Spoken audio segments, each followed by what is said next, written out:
Hi, Janet. I cannot hear you.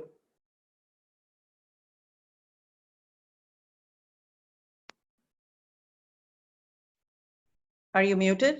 You may be muted.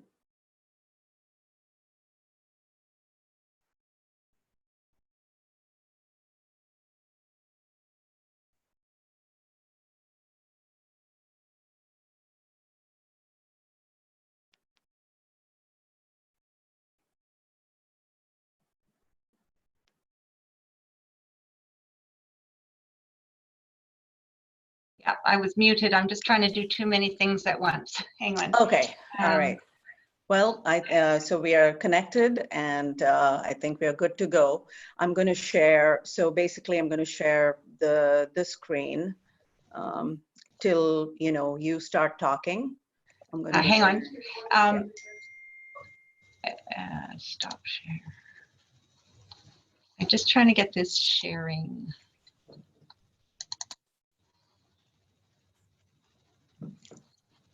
You share. Can I just experiment with getting my screen up? Because I've got. Oh yeah, sure. Have you guys yours stopped? Yes. Okay. Let me just because I'm not getting it as easily as yesterday. I can see it. I can't.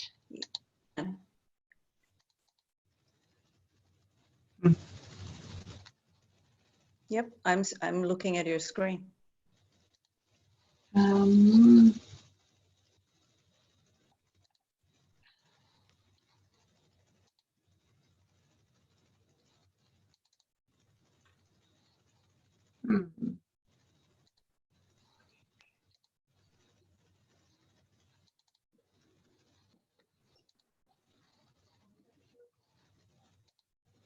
We could just, use yours. Yes. And, I can just. I think I fiddled around with it too much now. Just a sec. See, I'm not even getting screen 1. Screen 2. How come I'm not getting sharing?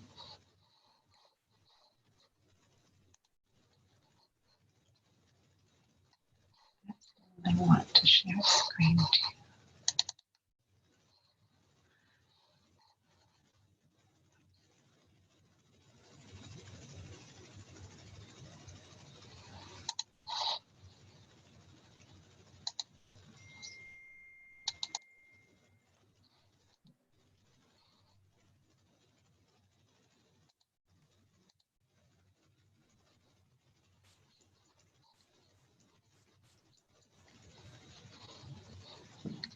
Okay.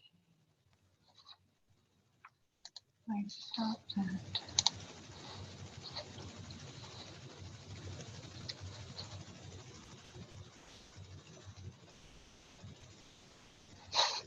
So is yours down? Yeah, I'm not sharing mine. Okay, because I only get us in the top little part of the screen, and then I get the rest. I don't want to end the meeting, but yeah, mine is still showing that, my share screen is. Yeah, I need to get to my screen is called screen 2, but up here is screen 1. So I need to somehow. So I would suggest kind of stop sharing first. Yeah. And then kind of make sure you're open, like close everything you don't need. Yeah.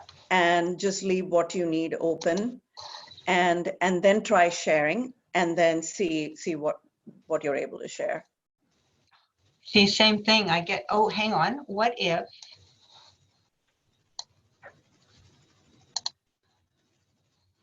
Okay, I just moved the screen over this. But yesterday I had the screen here as well. Isn't that odd? That is weird. Slideshow from beginning. Oh. I think we're good. Yeah. We're good. What did you change just now? I I was working it over here, but when I moved it to my second screen, that it just came up like we had practiced yesterday. This is good, and my things here. And so I've got this here, and then when do you want to go to the next slide?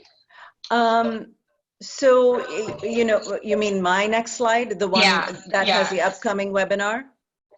The one that says speaker today. Speaker today. You know, like once we start, so once we start, I'm going to have a few housekeeping items. So that's about, you know, I'm going to be like, you know, thanking people, and then the housekeeping items about being muted, and then technical issues if there are any, you know, kind of that kind of stuff. Yeah. And then I will talk about 45 minutes of the presentation itself will be devoted, and then we have the last 15 minutes for Q&A.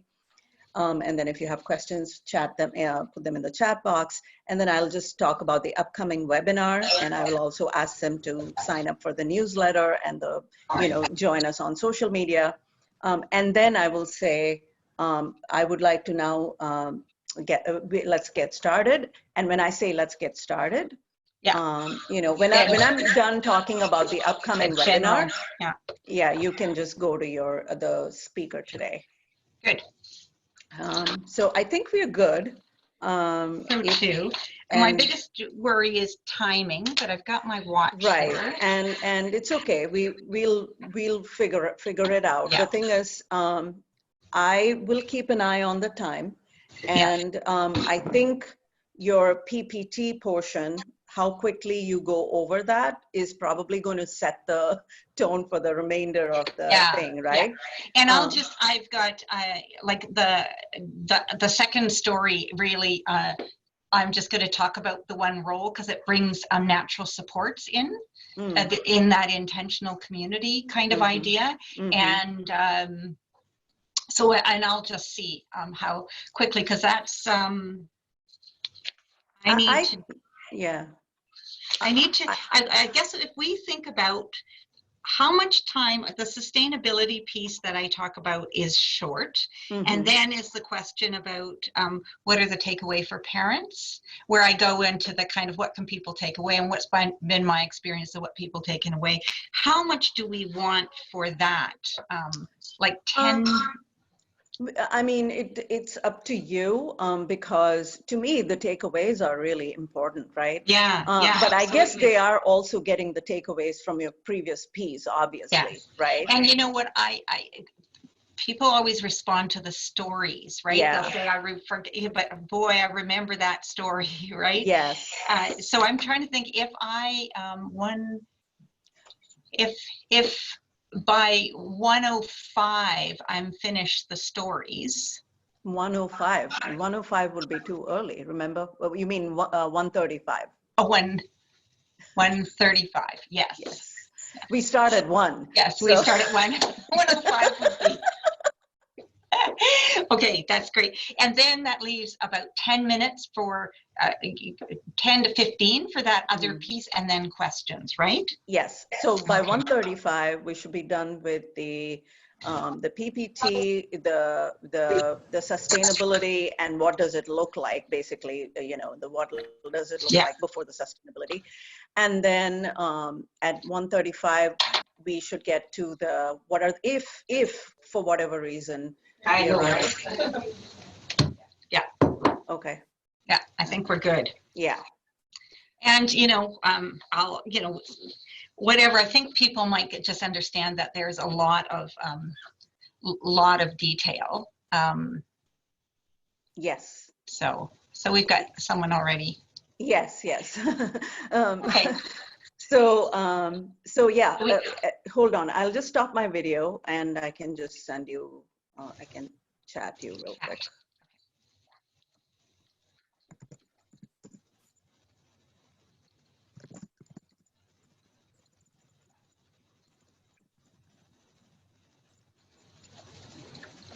Phew, it's warm. I know. I feel the same way.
Thank you.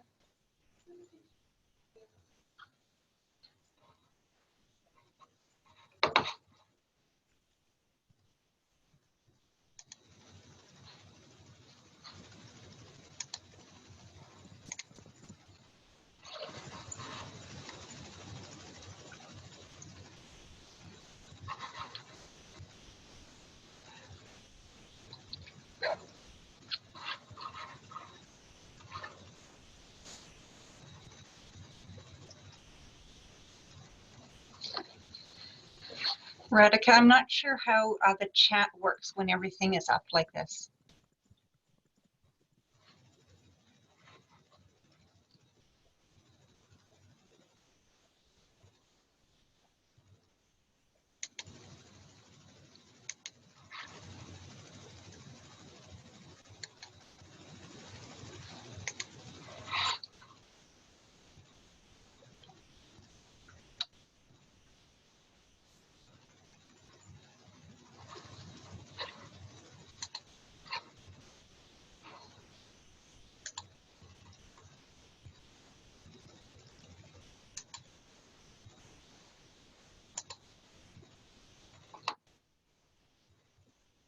Ah.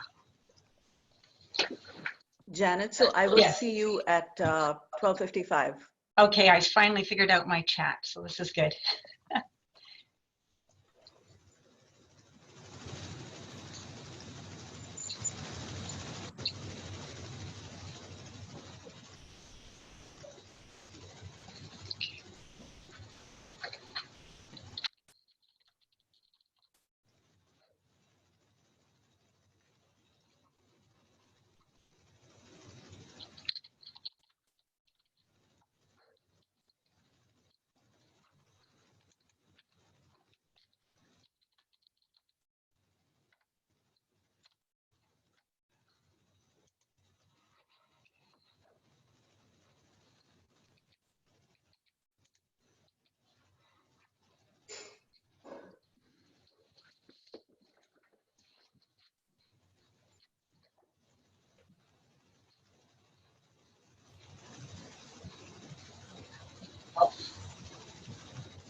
no problem.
It is.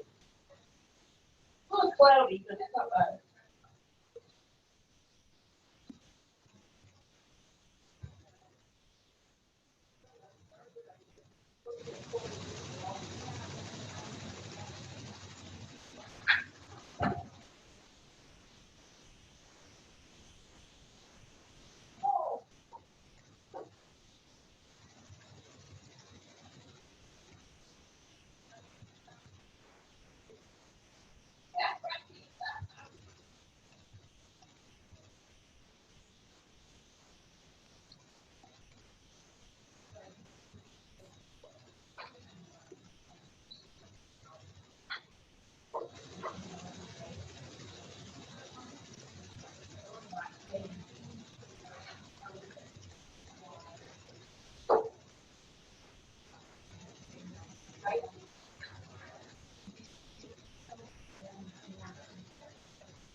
I'm off to Massachusetts. Right away.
Shall we get started, Janet?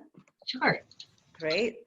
Good afternoon, everyone. Welcome to the webinar, Creating an Intentional Community, What We Can Learn from Deohaeko, Canada. My name is Radhika Pillai, and I will facilitate this webinar. I want to thank you all first and foremost for being here, spending this 1 hour with us today.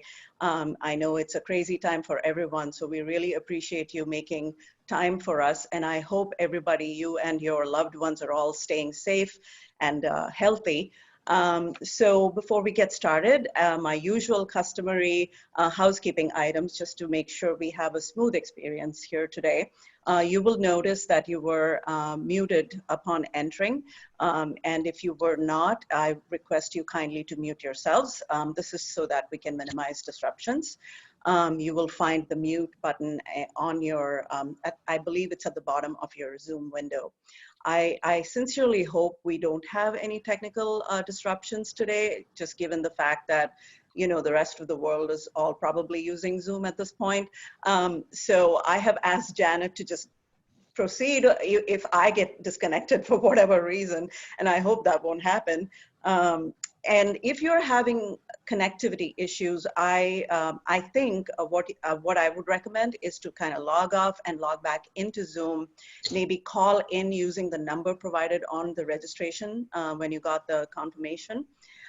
Sometimes even just using your phones helps. I've noticed just a simple thing like that, or even turning your video off might help. So, but I hope it won't be disrupted. The other thing is we are planning about 45 minutes for the presentation part of this webinar. Janet has a PowerPoint prepared, so she'll spend a bulk of the time doing that, and then we'll engage in just a few questions at the end, and then allow for about 10 minutes for Q&A from the attendees. So if you have questions as you are listening, I suggest you type the question in the chat box, which you will see that too on your window. The chat box button should be on your window, the Zoom window. So if you click on it and type in your chat box, type in your question on the chat box, that would be great. And we will get to it at the end, assuming we'll have time. I do want to kind of give you a heads up about our next webinar. It's on May 13th at 2 p.m. It is with Dr. Susan Yuan. She is the professor emerita and consultant at the Center on Disability and Community Inclusion at the University of Vermont. She will talk about her journey with her son who has Angelman syndrome and how they went about creating a person-centered plan for his life and the challenges, rewards, and creating a plan that evolves over time. So that's May 13th at 2 p.m. I would love for you guys to connect with MFOFC online. We have a website at mfofc.org, and we have a Facebook page. We are on Instagram too, I believe. So I highly recommend connecting, and you will get our updates. This webinar is being recorded, and we plan to share the recording at the end when it becomes available. And so let's get started. I'd like to introduce Janet Klees, our guest today. And want to thank Janet for making time for today. And she's spent a considerable amount of time preparing for this webinar to share her insights based on her work for over 30 years in this field. And she is currently the executive director at Durham Association for Family Resources and Support in Ontario, Canada. She brings direct experience in creating intentional communities. As coordinator with Deohaeko, which is the intentional community we are going to talk about today, Janet was instrumental in helping families design person-centered living arrangements for loved ones, working there for over 2 decades. She is the author of 3 books based on her Deohaeko experience. You will see the names listed right now at the bottom of the screen on the PowerPoint. She speaks extensively on the topic of building a context for relationship, a strategy that brings relationship, roles, and places of belonging into the lives of people. So please join me in welcoming Janet, who will now take over from me. Great, good. Well, this is just a welcome island of 1 hour respite in the middle of COVID mania. So we may touch on that at some point, but for the time being, we get to put our minds in different directions. I've got so much to say and so little time to do that in. I'm just going to do my very best. I would certainly welcome emails or questions or an ongoing dialogue if that would be useful at some point. But let's just go forth with the facts. I'm going to be talking about creating an intentional community. We were kind of billing this as creating an intentional community because a lot of the ideas that I'm going to talk about started with a small group of families doing this very intentionally over 25 years ago.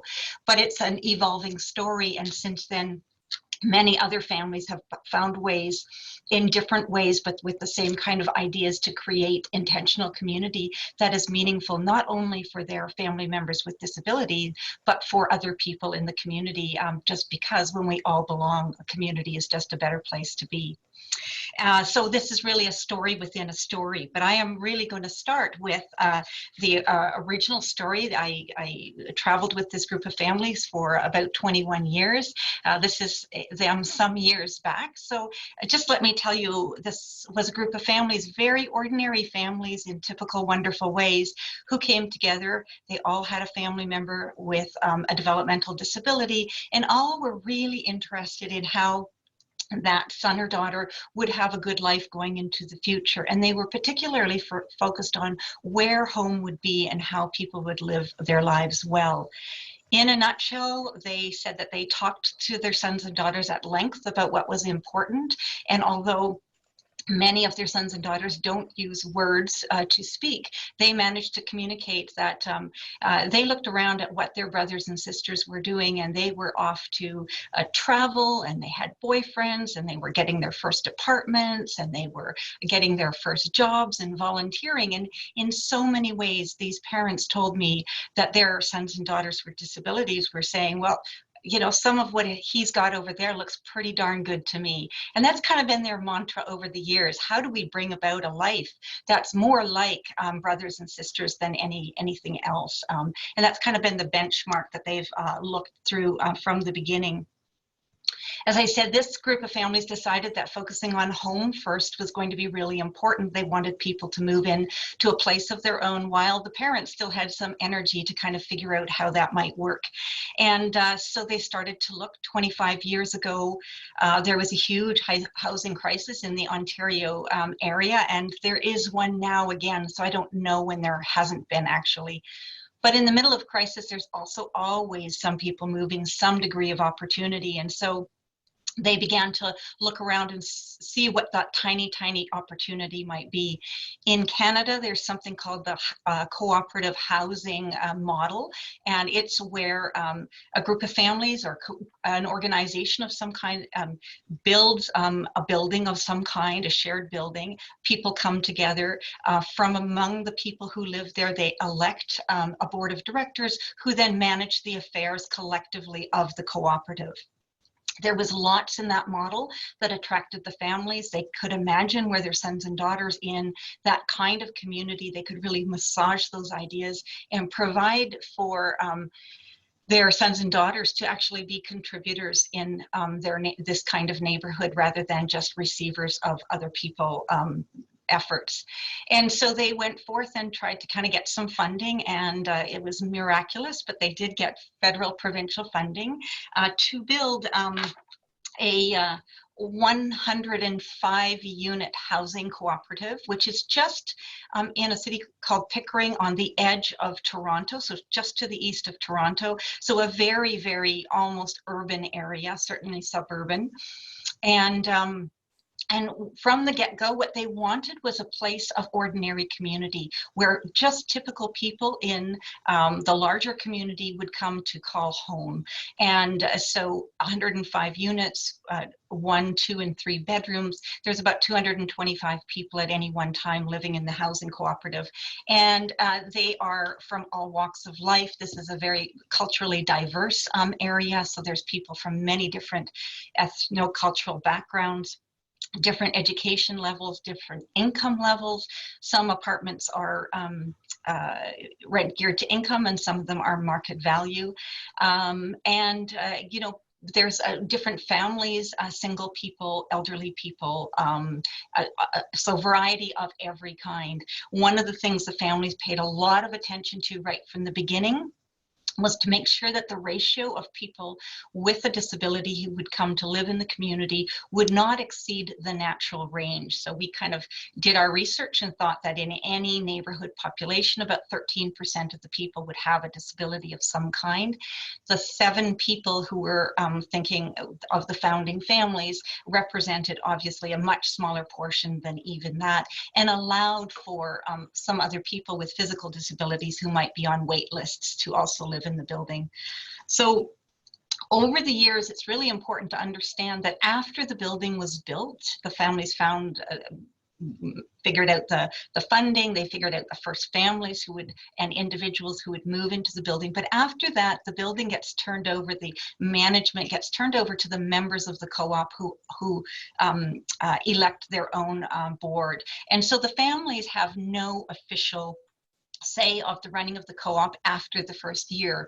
However, they have a lot of influence, being the founders of the building in the first place. So there's tons more in the book. We come bearing gifts. I can't give all of those details right now. I think the important thing is that from the very beginning, the families taught the new boards over the year the history of the co-op, the importance of first of all, of maintaining that ratio of no more than 13% people with disabilities. So as they're getting vacancies and asking people in, even if the government is whittling away who they have to choose from. They've been very, very cautious not to create a ghetto of every kind. The building works, the intentional community works because people have different things to offer. And the other piece that's really, really important, it was the focus of what kind of a community this would be. And people around Rougemount don't usually say the word intentional community. They just talk about a community where people are good neighbors to one another.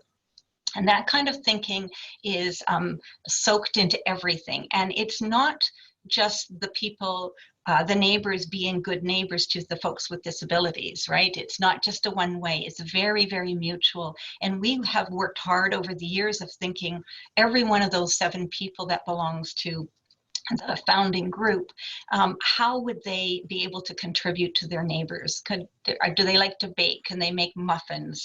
If they're going shopping, can they give a ride to an elderly neighbor if their supporter has a vehicle? Those kinds of things. So always, always thinking about how they too could become a good neighbor. This isn't just something for other people.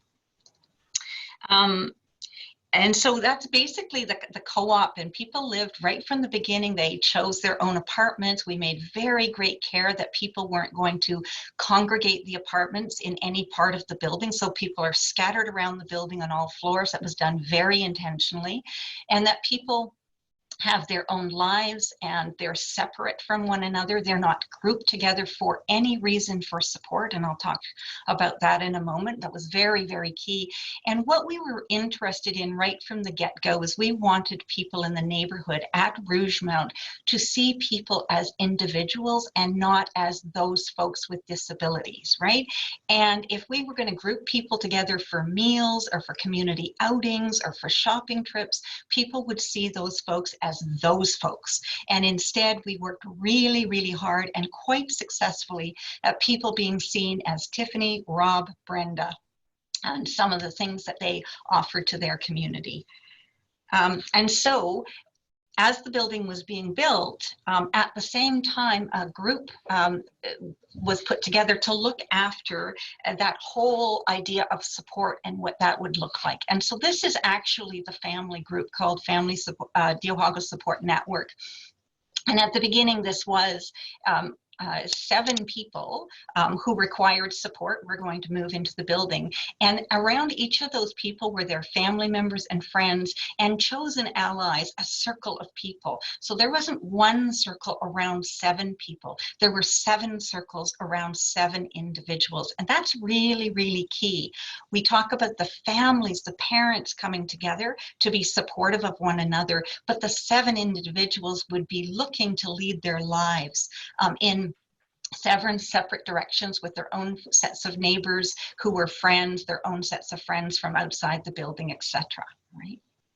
And the other thing that this family group felt very strongly about was a set of principles that I'm going to come back to. You're going to hear me talk about this a little bit again and again. But the principles were simply guideposts along the many, many options we have to guide our actions. These are the ones that make sure that people live inclusive lives in relationship with other people, some of whom are not paid to be around them. And that is really key. And the families really felt that everything kind of focused around a dream that they had, that people who 25 years ago weren't thought to be able to have a home of their own would in fact live in their own homes with other people as neighbors who would welcome them, and that everyone in that community would have gifts to offer disabled people and not disabled people, and that they would be discovered together, and as a result a stronger community would evolve. So this is some pretty lofty community building thinking, but it was very, very strong and has survived to this day. And so I want to be really, really clear. This is Rob in the co-op lobby selling tickets for something or another. That, you know, Rougemount is the housing cooperative and Deohaeko Support Network is the support vehicle. I like to say that Rougemount is where people live, and it's a fine place to live, and it offers lots to people. But Deohaeko is totally concerned with how people live their lives, you know, and so I'm just going to talk about that piece a little bit. How does that actually work? How does that come together? What does this all mean? And what it really means is that there are some things that the families of Deohaeko share, and there's some things that they have uniquely and separately on their own. So what is shared is that they have a common board, which has now incorporated so they can get their own funding. And what's shared is everyone has a voice on the board. Every family has one vote, one voice, which means the person with a disability has a voice within that family. The family members have a voice. Sometimes one or two family members can come. And I'll talk about situations where over time the parent is no longer there in a little while. There is a coordinator, a shared coordinator that is hired who supports both the board as a whole and the families and individuals separately and individually.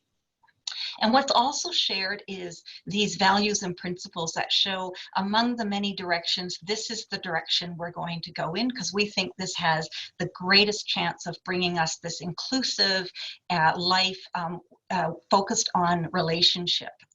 And these other directions aren't going to get us there. What is kept separate and individual? Each family sets its own priorities of how to use their funding and where to use their funding. They all hire and guide their own paid supports. The coordinator might give them assistance in doing all this stuff, but the final decisions and direction is up to the family with varying degrees of involvement with their family member, assuming the assumption is that people will all be involved in those important decisions in their lives. The family piece of is just their focus on building relationships and that circle for and with people. And the vision and dream is for the family to hold firm along with their family member.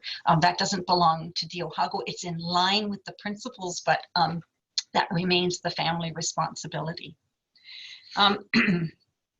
So I've talked a lot about these core principles. I just want to kind of talk about that on a list like I've got on the slide here.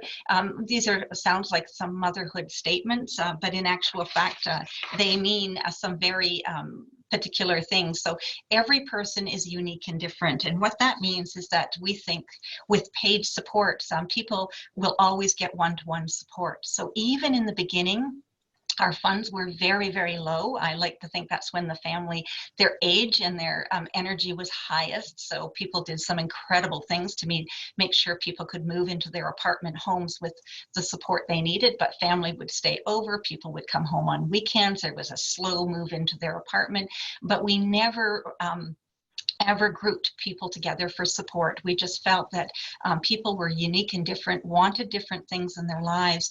And when we had one-to-one support, we could be most open to the supporter bridging to new relationships. And if their hands were full with trying to support 3 people at a time, they would never get to that essential relationship building.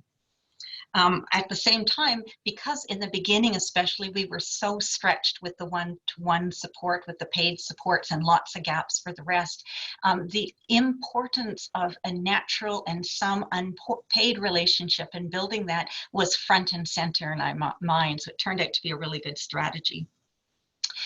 We thought that being in regular, typical, ordinary places and community would always be a priority over segregated programs and services. And so that meant within the early years, the families came together and made the decision that to only use their paid supports to support people in ordinary, everyday activities, roles, and responsibilities, jobs, volunteer jobs, getting to the typical gym, joining a club, joining their church, that kind of thing.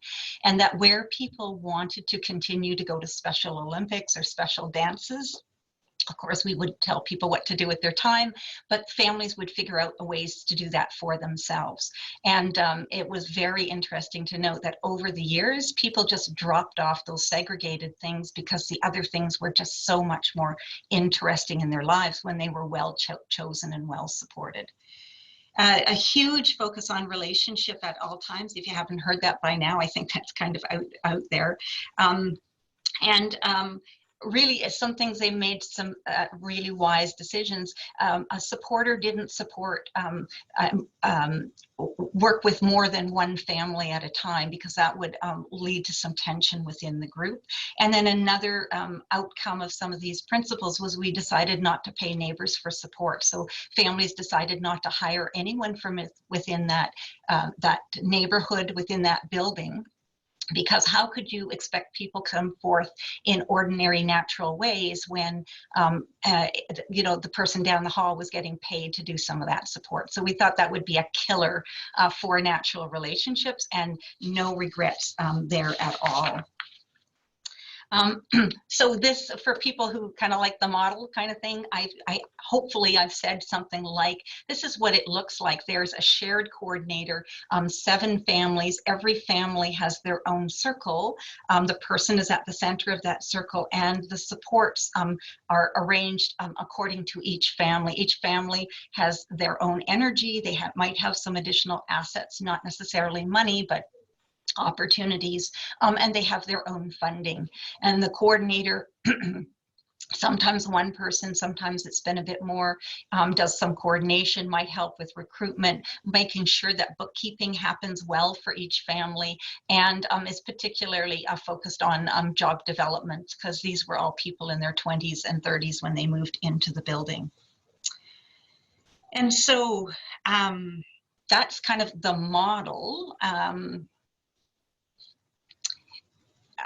And so I just really want to emphasize that this is really, the cooperative story is not about the building per se. It's really about people's lives and how intentionally they are living in a building, in a neighborhood where a lot of attention is being made to make sure this is a good home, that they are good neighbors, and they have good neighbors. They have this really good life, and what's the standards in ordinary and typical life, geared to the unique opportunities of the individual. And that can happen in lots of buildings and in lots of neighborhoods, and that's kind of the learning. But it has to be brought about very intentionally, and it has to be brought about with, no matter what neighborhood you're in, that you hold those standards really high.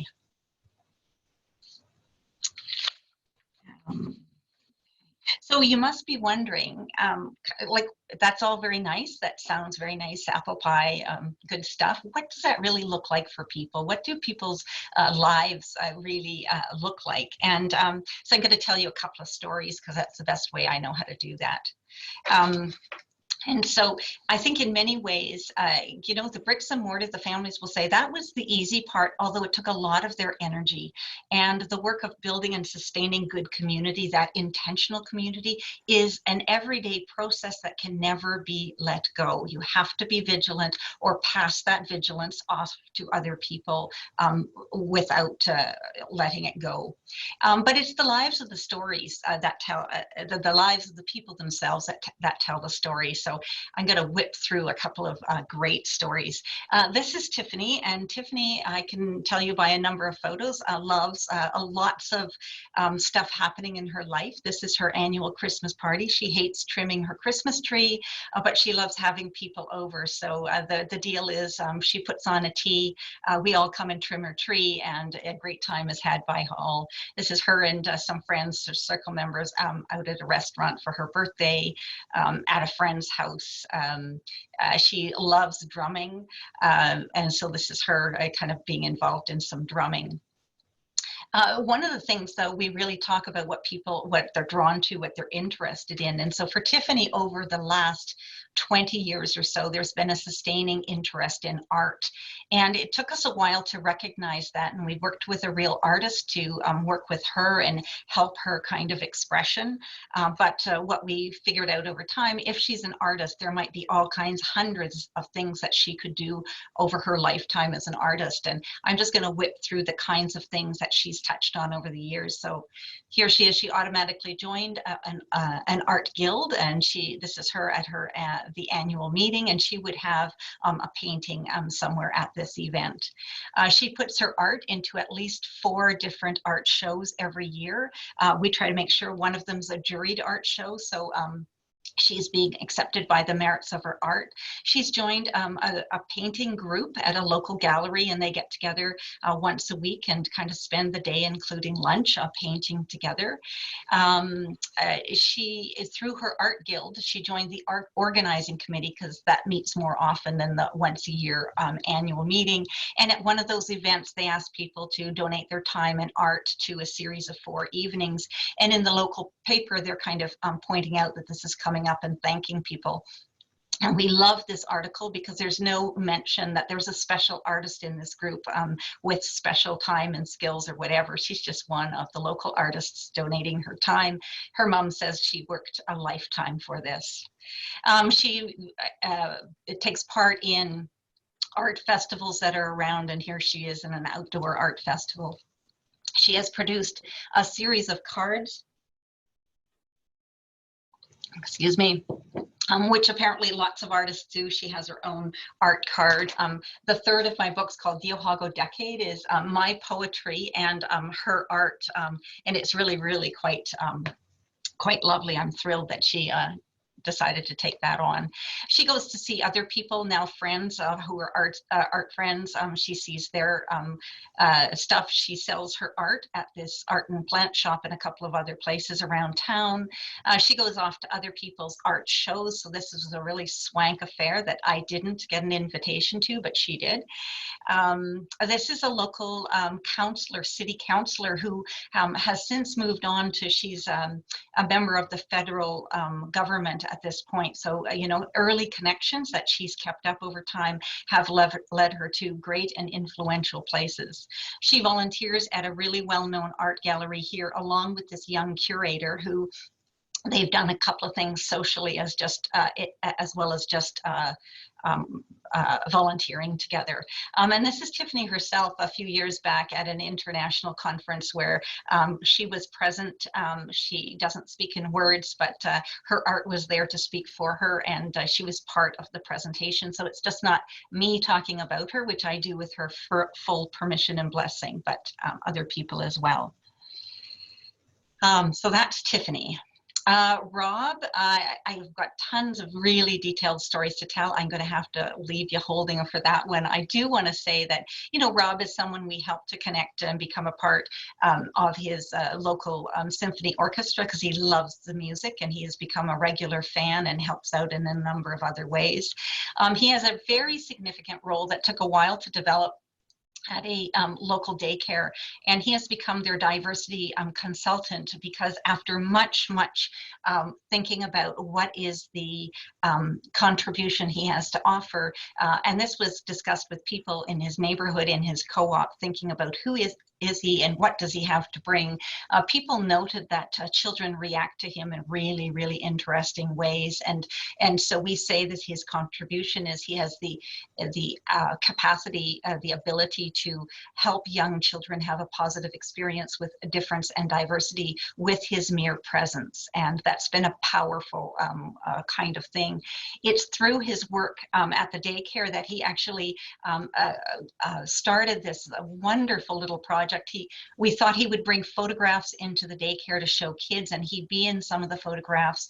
We called around and we found Joan, who is an amateur photographer, who would love to enter on this photography project with him. And then we needed to have a writer, so Erin came on board as a community member who was just interested in writing children's books. And we had no money at the time. It had to be an electronic book, and so David came on board to do the electronics. So those are 3 people who are not paid to be in Rob's life, and they are they're a 4-part collaborative who puts out a series of children's books. There's 7 in the series at this point. I don't have, there's a huge story behind that, but it's just showing how ordinary citizens love to be a part of people's lives if that's defined in these really positive and natural kinds of ways. This is parts of the book that he has, and this is the series of books. He has 7 in the series right now. John is a young man who requires a little less support than Tiffany or Rob. And, you know, he is a guy that lived with a roommate, a supportive roommate, for the first 2 years or so, and then wanted to live on his own and became quite lonely and started roaming around places late at night. And so at that time, the only way we knew how to solve loneliness problems was with a roommate. And he really pushed us to think in different ways. And so what we ended up doing, this is him, he's a great hockey fan, but I can't talk about that story. There's a little restaurant just a spitting distance from the co-op, and it's a place that he would go to at least once or twice a week to watch the sports TV. And we helped him to get a position at that at that restaurant. And so he kind of helps out on a very, very regular basis. And the story I just want to tell is that after years of doing this, his father got a phone call in the middle of the night one night, and they said, John's gone home and he's clutching his stomach and he won't let us take him to the hospital. And his dad went and picked him up, and he had double pneumonia. Right? And so we talk about there's a richness that friendship and relationship brings people, but there's also a safeguarding element that happens all of the time that we're very conscious of, and it's why we keep our eye on relationship at all times. And the last quick story I want to tell is this is the beautiful Brenda, who adores her apartment and being outdoors and whatnot. And the story around Brenda is she's another person that we had planned a roommate for, and she would have none of it. And she really is somebody we need to know who's with her and what she's doing at all times. And we were really unsure as to what to do when she said no to a roommate. And her mother, her brave mother, did some experimenting. She says, I don't think she's going to come out at night. And her mom slept over in the parking lot opposite her apartment for a week to see if that in fact was true. And she didn't come out at night. And so Brenda began to live on her own overnight without support and with neighbors on either side knowing what was going on. And this worked supremely well for about 10 years. And then as she aged a little bit, she had restless at night and was kind of out and about, and we weren't even aware of it. But one morning, a supporter was at the door. There was a knock at the door. The supporter answered. Brenda was in the bathroom, and they said, you know, is Brenda okay? Last night I saw her in the hallway in her bathrobe, and I saw her on my TV from the second floor, and I came downstairs and I walked her home and I made her a cup of tea and I tucked her into bed and I waited until she was asleep. Is that okay? Can I do that? Right? And we said, oh yeah, you can do that. That's absolutely okay. And, you know, kind of it got some thinking in our minds, and in talking to neighbors and whatnot, over the years, we found about 4 people who were insomniacs who kept an eye on things and knew that if she was roaming about at night, they would just go down and meet her and walk her back and chat with her until she fell asleep. And that meant for 18 years, we didn't need the degree of support that we had thought when we started. So Radhika, those are just a whole bunch of those are to give you a flavor. I mean, those are all really inspiring stories, and you know, the beauty of this is really much more than housing. It's really about life and creating a home and a lifestyle of your choosing. So those are just really beautiful stories, and it's the history of Deohaeko is truly it's beautiful too and inspiring. So I guess this begs a question: how does a community like this sustain itself? Right. So I think the families did a really good job on the sustainability of the housing cooperative. That is it's a known model in Canada. There's federations to support it and whatnot. And it has gone up and down as communities will in terms of better and not so good management. So that's got a life of its own, and I think that's really quite solid. And people all have rent geared to income apartments in there, so that's really solid. So even though life is bigger for each of these people, having an anchor in a safe and secure home is absolutely important to the stories and the sense of security they feel going on. For Deohaeko Support Network, the sustainability and the future is ever on people's minds. So as much effort is made as possible for people to have a circle of other people in their lives. And for people who have tried circles of support, it's not easy, and you can't let go of doing it. But it has, for a number of the families, given, you know, some depth of what might be next. I want to say that at this point, 2 full sets of parents have passed on, and others have taken over, and that happened some years ago, and things are still going fine. So in one situation, the father had passed before the building was built, and the mother passed away. This is Brenda's mom, some years ago, and it was a sister-in-law that we had hardly heard about who came on board. And one of the things that she said is, she said, I would never have dared to do this if I wasn't able to sit monthly with another small group of families who could guide me in those decisions. So she said, and we've heard that from other brothers and sisters since, that having, not having to do it on their own, coming together with a group of other people, the board, has been hugely influential. And for another person, it's been a circle member who isn't related to the person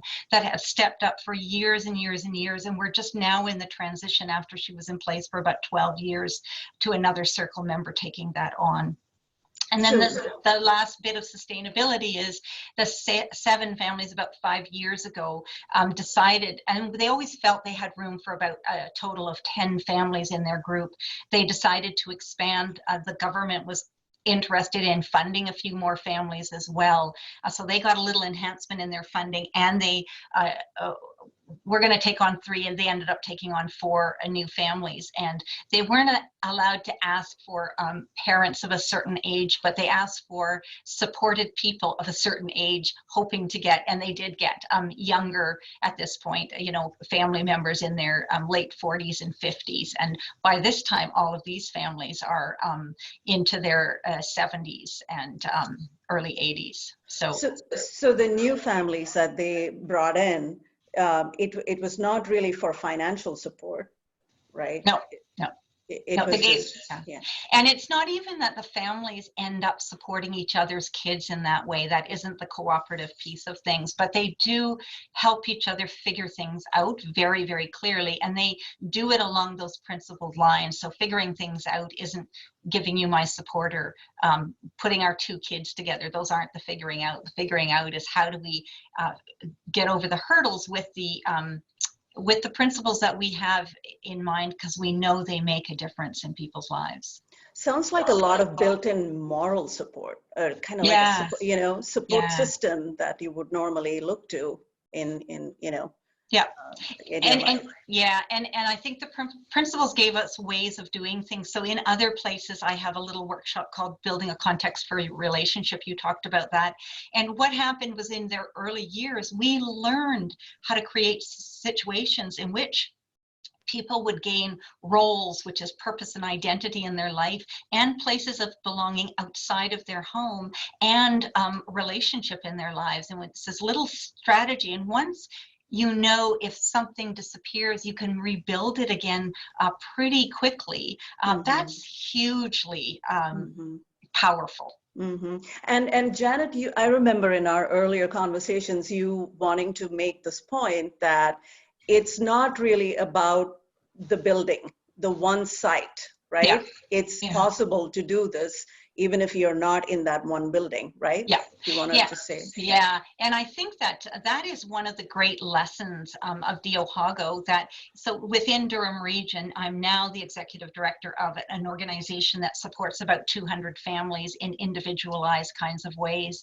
And within DFR, where I am now, there are now 4 bona fide family groups, and a couple of more emerging of these small groups of families that also support each other, also have their individuals completely separate from the group kind of thing. But they haven't put home first. They've done other things first. They've thought about maybe getting a job would be the first step, or where people have put home first, they look to their own natural neighborhoods rather than the cooperative building model. And I have to say, as fantastic as the co-op has been and continues to be, to live as a coordinator in that model, I physically had 7 people with disabilities in essentially one neighborhood, and I was always having to put a lot of energy into making sure that people weren't grouped together by the membership, by, I was always feeling I was spreading it apart. When I work with a group of families, each live in a different neighborhood, it's like fun to do, right? It's like I'm released a whole lot of energy that I don't have to waste doing the other. So that's been really, really helpful. So what families learned, and they didn't wait for the 25 years, they started about 15 years ago. You don't need the building. People can have good lives. They could have an intentional community right from home, right from a new home that isn't shared with other members of their group. And it's truly a model of integrative living, right? It really incorporates that integration aspect. That's right. And so when we think about how important relationships are and natural support and having other people in your lives who aren't paid to be there, that can't happen unless people have a frequent and regular presence in ordinary places all over their community. I don't know how we think relationship is going to happen for people when they're in day programs all day long and in segregated recreation evenings and weekends, or with family. Or on their own. There's an opportunity for the kind of relationship that will keep people safe into the future. So that's a great takeaway. So tell me what else, and I know we do want to leave about 10 minutes for Q&A, but what else can parents take away from this conversation and Deohaeko's history, and what can they start doing now? If they want to create something like this? Absolutely. So lots of families in this area, they know these families, they know the stories, and sometimes they've been overwhelmed with the bigness of the story. And what we've learned is that many families can begin to take small steps from where they are right now. So we've figured out if people can just find 2 or 3 hours on a regular, predictable basis at some point in the week, where they can help their son or daughter with paid support, perhaps, follow an interest of theirs and join a group of some kind, join a hiking club, join a photography group, join a choir, just join some ordinary kind of experience and community, or take up with an artist and learn to do some painting and make a relationship there. If we can get people to dedicate resources and time for 2 or 3 hours a week, they will see. And then what happens is families often say, okay, so I'm going to take them out of the day program for Thursday mornings. And then this begins to grow. And they say, well, there's no point sending him back for lunch. He may as well have lunch at home.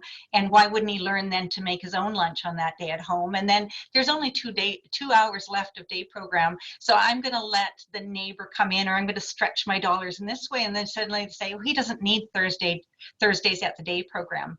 And then people, when they get their next funding opportunity or whatever, they'll pick another day and another day. So they slowly build that life, but they're doing the same kind of thing. They've got the vision, they've got the idea of where they're going, and they just take it in steps that don't turn over the whole family. I think that's really key. And it sounds like a lot of the onus is still on parents to kind of get the process started, as with anything that we see these days, right? But well, it is, but it's having a coordinator in the Deohaeko model, a facilitator in our current model. They've got someone knowledgeable and confident, they know this can work, to go alongside. So for the first 2 or 3 roles that you're developing, as someone becomes an artist, becomes a photography club member, they've got someone to walk alongside, and one begins to teeter to understand what it takes to do. So they're still very much in charge, but I hope that they're not alone. They're not alone because they're a part of a family group that meets regularly, and they're not alone because they have a connection, even if it's a small one, to a paid facilitator who actually knows how these things work. And the paid facilitator is being paid collectively by the families. Yeah, so the Deohaeko model and some of our family group model is where, families in the Deohaeko model, everyone's got a little piece of their funding that they throw in, that they've always felt is a very, very good deal. And in our model, it's built into our funding. for them to have that. Yeah. Okay. So, you know, I know, again, mindful of the time, but tell me, you know, we would be remiss if we didn't address what's happening right now, right, with the COVID crisis. So in you know, 3 weeks into this, as the US, I'm sure you guys, you know, at least 3 weeks, right? What have you learned in terms of how does a crisis like this, how does this model hold up in a crisis like this? And what are the lessons that you'd like to share about that? Well, you know, my gut level feelings about the resilience of families is just underscored immensely. Like people really, because they haven't come to rely on a service that takes their kid away for X number of hours and brings them back again, or a group home that kind of takes over that whole residential piece, and the adjustment to their life, you know, it's still a huge adjustment, and we've done all kinds of things around that, but they are not in the same kind of crisis as people in services are. So that's been huge. I think the other thing is that in this way of working, where families are hiring and directing their own supporters, there's a new relationship emerging between the family and the self-employed contract worker, is the way we do it here. And it's kind of mutual respect for one another. And we're seeing, you know, hugely families are, you know, minimizing that amount of contact to what they actually need. But those supporters are kind of coming back in creative ways. They're doing online cooking with people. They're leaving recipe ingredients at their door. They're doing painting via Zoom together. You know, it's just like absolutely amazing, the kinds of things that they're able to come up with. And the thing we find that what we do in good times is try to think about what the person has to offer, and we're trying to keep that focus even in these really tough times. So what does this person have to offer? I was talking to a mom recently who we're talking about how to use Zoom creatively, and I says, well, so what if the supporter who he adores and can't see right now gets onto Zoom and brings his grandfather into the conversation? And she goes, oh my goodness, that would be so lovely. It'd be good for my father. It would be so good for him, and I wouldn't have to do it, right? So I think, like, what does the person have to offer? How can the supporter do that? The family doesn't have to do everything. We're kind of learning some new ways in that as well.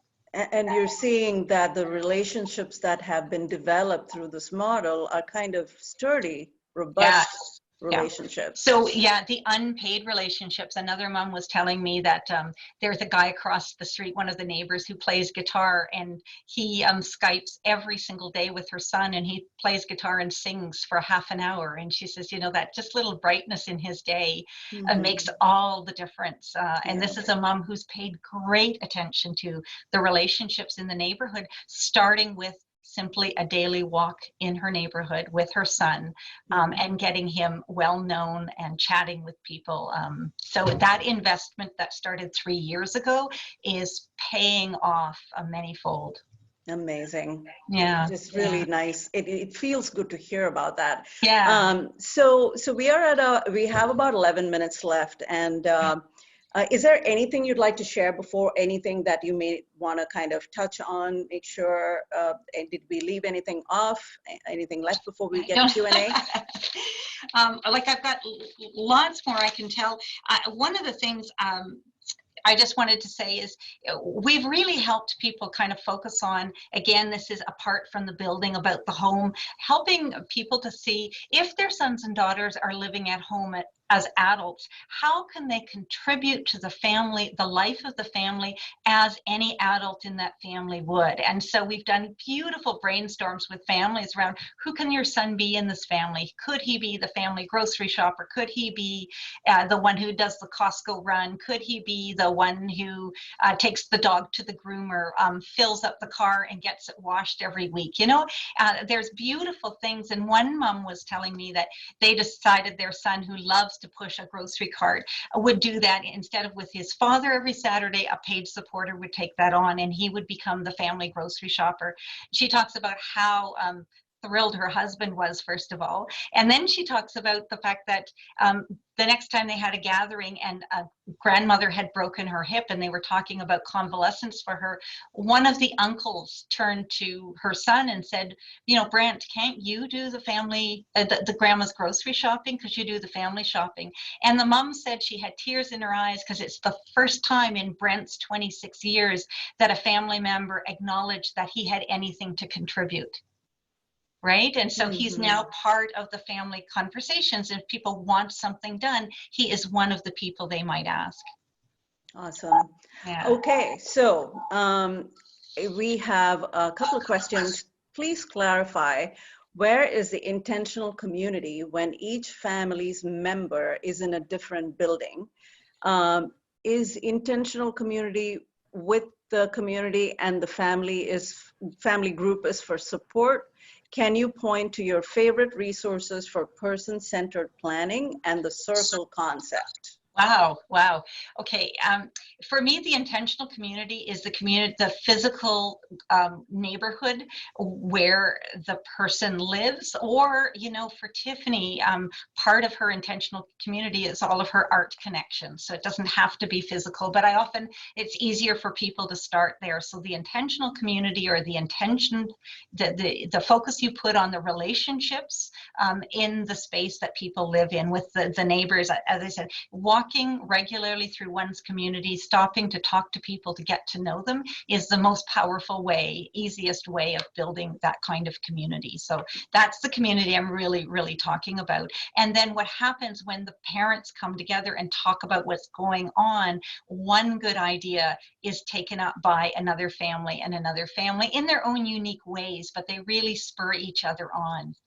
My person-centered planning, so I'm a big advocate of what I call evolving planning. I think spending a whole lot of time and energy developing a really large, detailed plan is beautiful. You get some beautiful, but I call them still life portraits. They're kind of as good as the day they're written on. But family planning is much more like evolving planning. What's the priority right now? And I tell you, it doesn't matter if you're talking about work for your son or daughter, or taking up a volunteer opportunity where they get to use their love of knitting, or whether it's a focus on their first apartment. You're going to always deal with the same things. What is their purpose and identity? How do they connect to other people? And how do we forge those relationships over and over again? Every door will bring us to those questions. Families know where their efforts and the pressure is to start, and that's as good a starting place as any. So I think I do that just much more. I like to put some things in writing, but it's a few points and it's a little bit of a record rather than too much of a plan. And my favorite circle resources, gosh, I don't have them. I mean, I can get them to you. I just don't have them off the top of my head. You could email them to me, and when we send the recording, I can include that. And you know, if you mentioned evolving planning, but if you have resources that you can point to for that as well, and if you can email those, I'll make sure it gets sent with the recording. Sure. The other question we have is, do any of these individuals go to any day program, even part-time?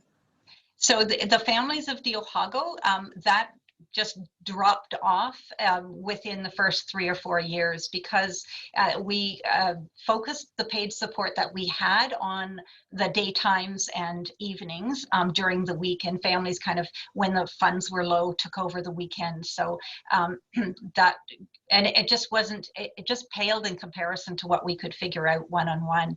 Within the role I have now, I'm meeting families where they're at, and all kinds of people are at day programs, and all we ask in that principal kind of way is, are they interested in a vision of a more typical life in community? And almost everyone says, yeah, if I could get that, that would be great. I just don't know how to do it. I haven't seen it before.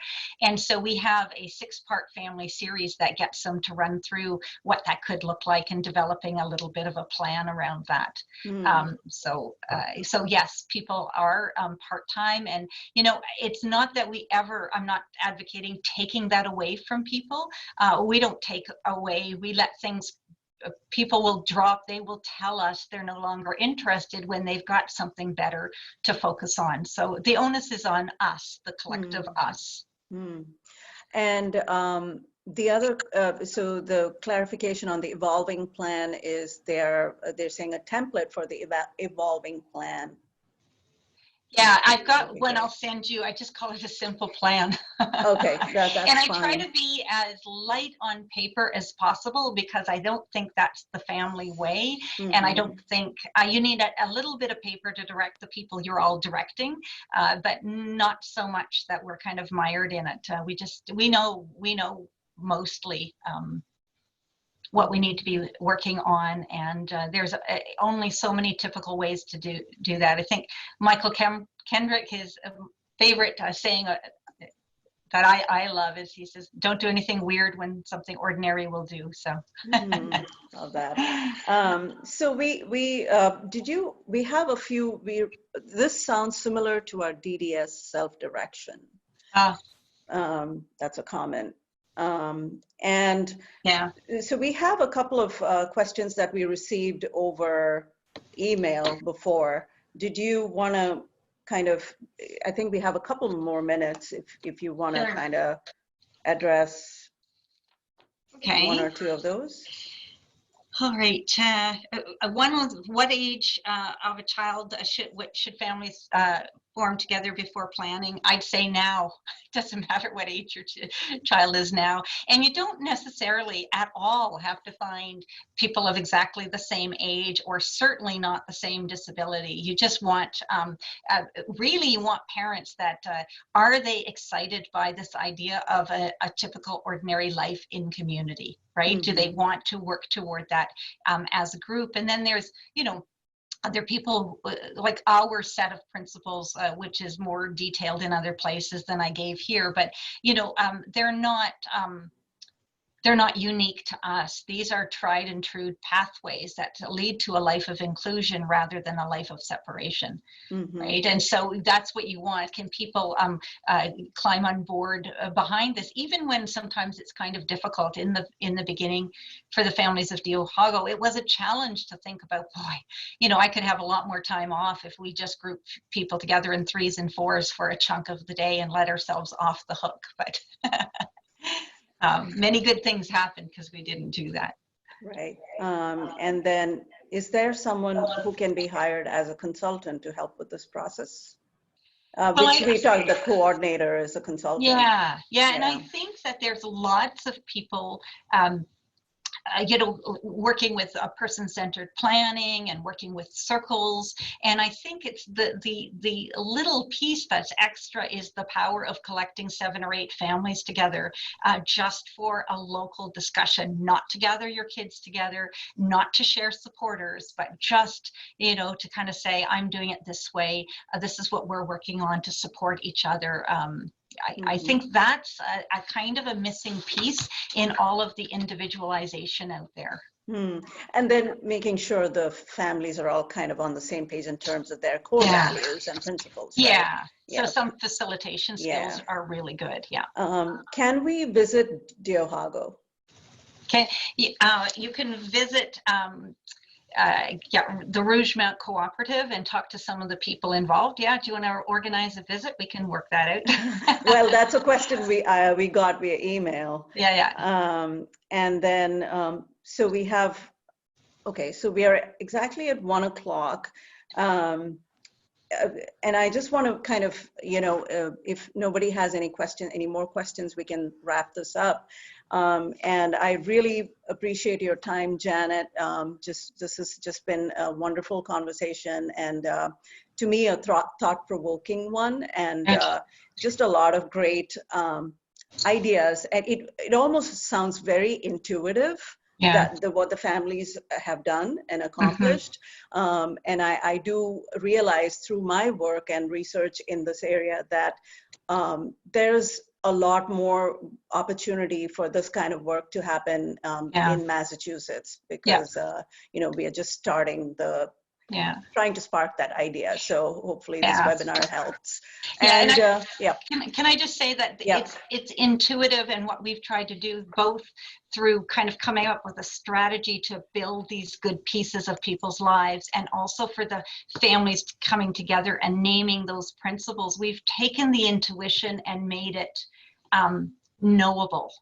Right? And so that people don't have to learn the mistakes through their intuition all of the time, but we can say, boy, can we start this leap forward? And even if we have to tweak and edit these things, that gives us lots of information where we're learning from the years of parents before us. Yeah, exactly. They're paving the way for others.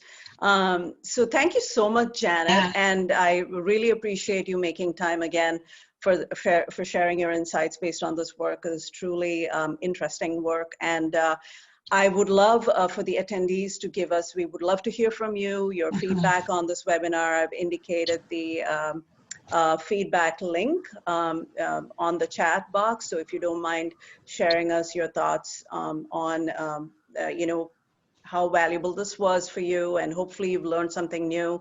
And your feedback will help us, MFOFC, develop more content regarding, on the topic of housing to help you guys. So hopefully you'll take a few minutes to share your feedback. And I thought I had also typed Janet's, there we go, Janet's contact information in the chat box. So hopefully if you need that, it's there. I want to thank each and every one of you for making time to spend this 1 hour with us. And we hope it was valuable, and we hope all of you and your loved ones stay safe and healthy, and best wishes for continued well-being to all of you. And thanks again, Janet. We'll be in touch via email. Thank you so much. Have a good one. Bye-bye. Bye-bye. Bye, everyone.